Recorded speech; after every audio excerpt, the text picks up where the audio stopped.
நண்பர்களே, இன்றைக்கி இந்த வீடியோவில் நம்ம எதை பற்றி பார்க்க போகிறோம்னா மலை வாழை, வெள்ளை வாழைன்னு சொல்லுவாங்க. இது வந்து மலை சைடு தான் அதிகமாக இருக்கும். இதோட பழம் பார்த்திங்கன்னா அவ்வளோ டேஸ்ட்டாக இருக்கும். இந்த பழத்துக்கு வந்து எந்த பழமே வந்து அடிமை தான்.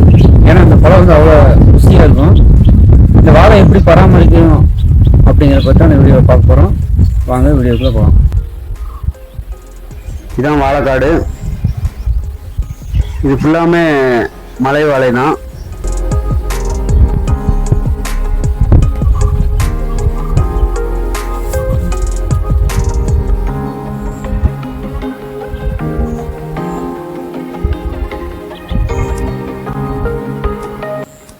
பழனி முருகன் கோயிலில் பஞ்சாமிரதம் சாப்பிட்றோம்ல, அதுக்கு வந்து இந்த வாழைப்பழத்தை எடுத்து தான் பஞ்சாமிரதம் கடைவாங்க. வாழை பராமரிப்பில் வந்து இந்த மாதிரி காஞ்ச இலைகளை வெட்டி விடணும், காஞ்ச பட்டைகளை எடுத்து விடணும்.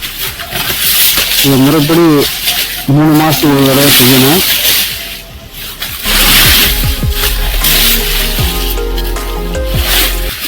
சூரிய ஒளி வந்து பச்சை இலைகள் மேலே படணும். அதுக்கு வந்து இந்த காஞ்ச இலைகள்லாம் வந்து இடைஞ்சலாக இருக்கும். அதனால தான் இந்த காஞ்ச இலைகளை அப்புறப்படுத்தி வாழை சுத்தம் போட்டோம்னா மழை பெய்கிறப்ப இந்த மண்ணோட வந்து மக்கி உரமாயிரும்.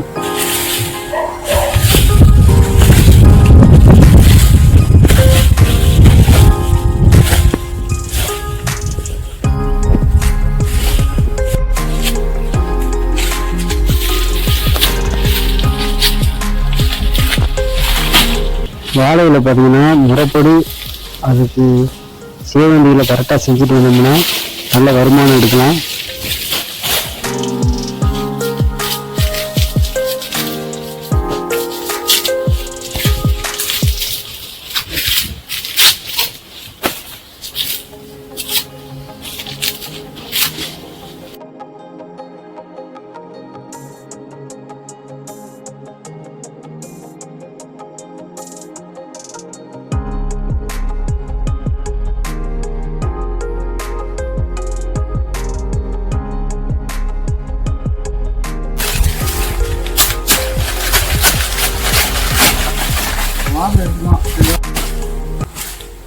நாங்கள் இயற்கை விவசாயம் பண்ணுறோம்.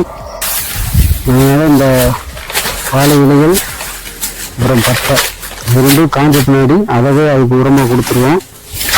இதுவே இதுக்கு போதுமானது. இந்த வாழை பார்த்தீங்கன்னா காட்டு பண்டி சாப்பிட்ருக்கு. காட்டு பண்டி இடித்து பார்த்துருக்கு. இந்த வாழை பார்த்தீங்கன்னா பெரிய வாழை, இது தண்டு சாப்பிட்றதாங்க இடித்து பார்த்துருக்கு. இப்போ நம்ம சுத்தம் பண்ணிட்டோம் பாருங்கள், எல்லா வாழை எவ்வளோ அருமையாக இருக்குன்னு. இந்த மாதிரி பண்ணுறப்ப வண்டுகள் வழிகாடு. அப்புறம் இப்படி உரமாகவும் கொடுத்துட்றோம். இதுவே போதும், செயற்கை மருந்து உரம் தேவையில்லை. இதில் பார்த்தீங்கன்னா குழவி குடியிருக்கும். இது பெருசாக கட்டும். இதை உடச்சோம்னா அவ்வளோதான். நம்ம வீட்டை அடித்தா எப்படி வருமோ அது மாதிரி வரும் செல்லுன்னு. அது ஒன்றும் பண்ண வேணாம்.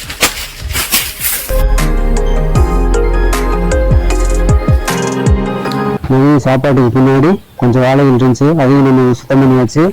சுத்தம் பண்ணி நாங்கள் இந்த மாதிரி போட்டிருக்கோம். இது மாதிரி நீங்களும் பண்ணி பாருங்க. இதுவே போதுமான உரம் தான் வாழைக்கு. இந்த மாதிரி செய்கிறப்ப ஒரு நல்ல மழை பெஞ்சுன்னா இந்த இலைகளை நோக்கி இந்த வாழைகளுக்கு உரமாயிரும்.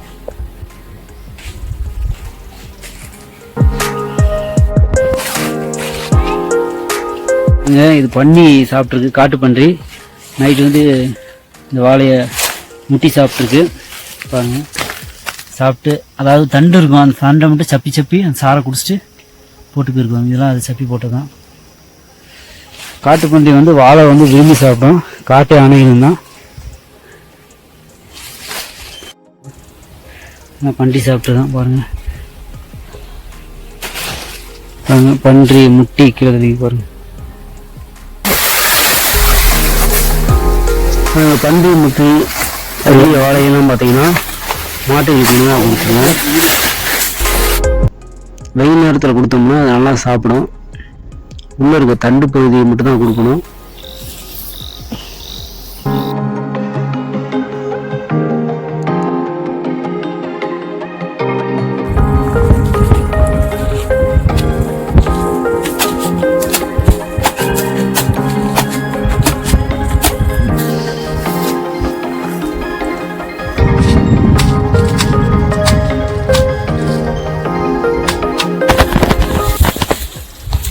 தண்டு முட்டு, அப்புறம் நடுவில் தண்டு தலைகள் இந்த மாதிரி வந்து வேஸ்ட்டாக போகிற வாழையை நாங்கள் வந்து மாட்டுகளுக்கு உணவாக கொடுத்துருவோம். அது நல்லா விரும்பி சாப்பிடும். அதாவது உள்பகுதி பாருங்கள், தண்டு பகுதி அதுக்கு மேலே கொஞ்சம் பட்டையோடு வெட்டி போடுவோம்.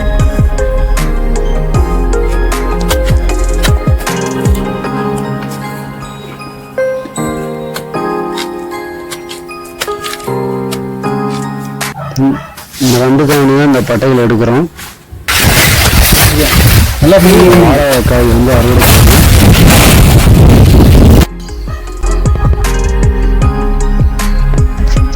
நான் 3 தாறு வந்து அறுவடை செஞ்சேன்.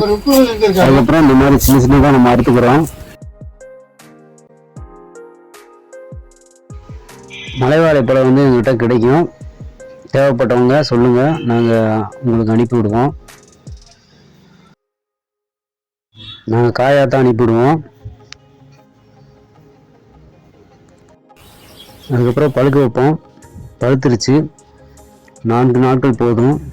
இதை வச்சு நம்ம ஒரு பலகாரம் வைப்போம். 1 கப்பு கோதுமை மாவு, 1 கப்பு கேழ்வரகு மாவு எடுத்து நாங்கள் ரொட்டி செய்ய போகிறோம்.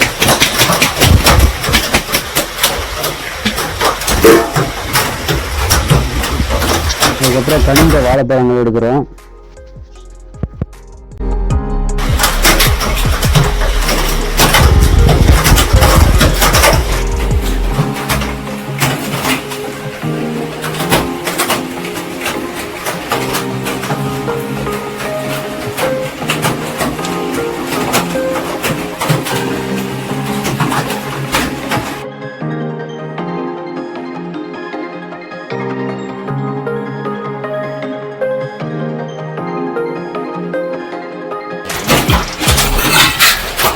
வாழைப்பழங்களை நல்லா கரைஞ்சிக்கணும்.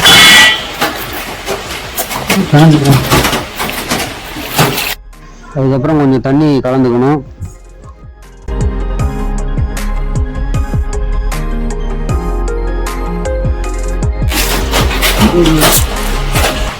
உப்பு சேர்த்துக்கணும்.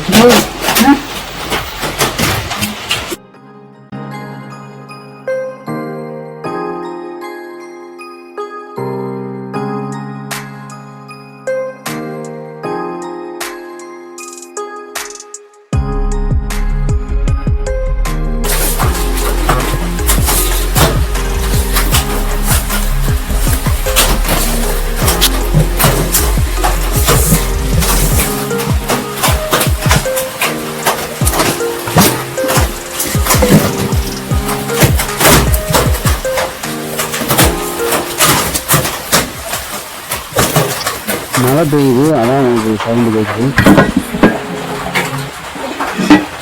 தோசைக்கல்லை முதல்ல வச்சுட்டு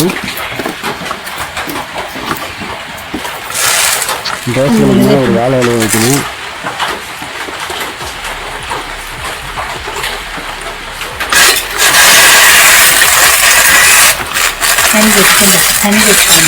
அதுக்கப்புறம் நம்ம கலந்து வச்சுருந்த மாவை எடுத்து இந்த மாதிரி பண்ணணும். அதுக்கு மேலே இன்னொரு வாழை இலையை வச்சு மூடிடணும்.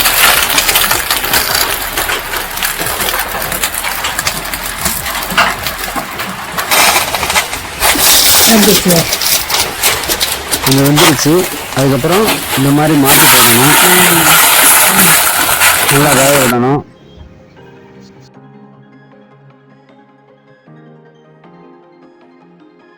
இப்போ நல்லா வெந்துருச்சு. உங்களுக்கு தேவையான மலை வாழைப்பழ ரொட்டி ரெடி ஆயிடுச்சு.